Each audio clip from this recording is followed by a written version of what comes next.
Proses terjadinya diare diawali oleh gangguan metabolisme yang menyebabkan tekanan pada rongga usus meningkat, sehingga terjadilah pergeseran air dan elektrolit ke rongga usus dan menimbulkan diare.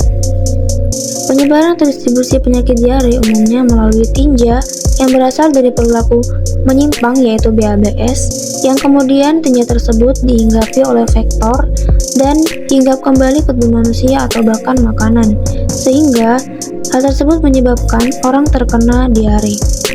Dari kelompok bakteri, ada 4 jenis bakteri yang kerap ditemukan menjadi penyebab utama terjadinya kasus-kasus diare di berbagai belahan dunia. Keempat bakteri tersebut yaitu Campylobacter, Salmonella, Shigella, dan E. coli. Oke.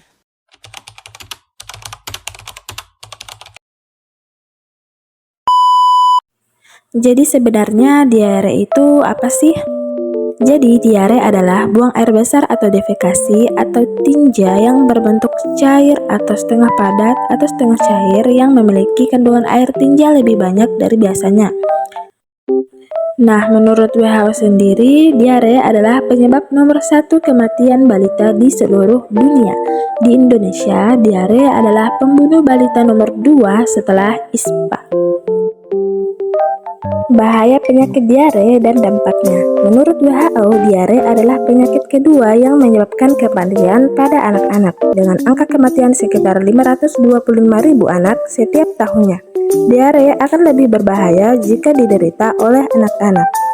Diare dapat berdampak pada kurangnya asupan gizi pada tubuh, sehingga membuat banyak komplikasi yang akan terjadi apabila hal ini terus dibiarkan.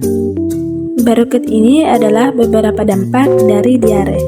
Yang pertama ada dehidrasi yang disebabkan karena kurangnya cairan dalam tubuh dikarenakan gejala diare. Yang kedua ada septikemia yang disebabkan oleh infeksi bakteri dari adanya diare. Dan yang ketiga ada malnutrisi yang disebabkan oleh kurangnya asupan gizi pada anak akibat gejala diare yang dialaminya. Dari data Puskesmas Muara Barat tahun 2021, kasus diare terbanyak ada pada kelompok usia balita dan anak-anak, mulai dari usia 1 hingga 9 tahun. Begitu juga pada tahun berikutnya. Angka prevalensi kasus diare terbanyak ada pada kelompok usia balita dan anak-anak, bahkan lebih tinggi dari tahun sebelumnya. Ini menunjukkan bahwa kelompok balita dan anak-anak adalah kelompok rentan terhadap diare di Muara Barat. Lalu, apa yang menyebabkan anak-anak pada daerah Muara Barat sehingga angka kasus diarenya tinggi? Dari hasil wawancara, perilaku hidup bersih dan sehat yang tidak diterapkan, baik dari asuhan orang tua maupun edukasi layanan kesehatan yang tidak merata. Namun begitu, orang tua adalah penanggung jawab utama dari status kesehatan anaknya. Selanjutnya ada cuaca ekstrim. Cuaca ekstrim dapat membuat sistem imun tubuh pada anak-anak menurun, yang berakibat pada anak-anak tersebut dapat mudah terserang penyakit yang salah satunya adalah diare. Salah satu kegiatan yang diberikan Puskesmas terhadap anak penderita diare yaitu 1. Pemberian zinc dan upaya promosi pemberian hidrasi oral. 2. Sosialisasi singkat penanganan diare.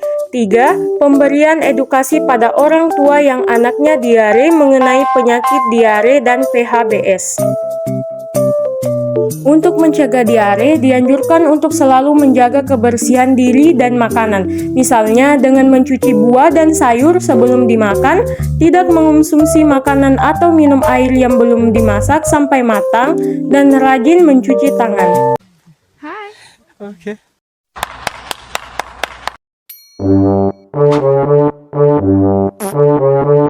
Jadi kami ada di Desa Lebang. Sementara ini kami lagi mau untuk mengobservasi lingkungan yang ada di desa ini. Teman-teman, ikut ya bersama kami.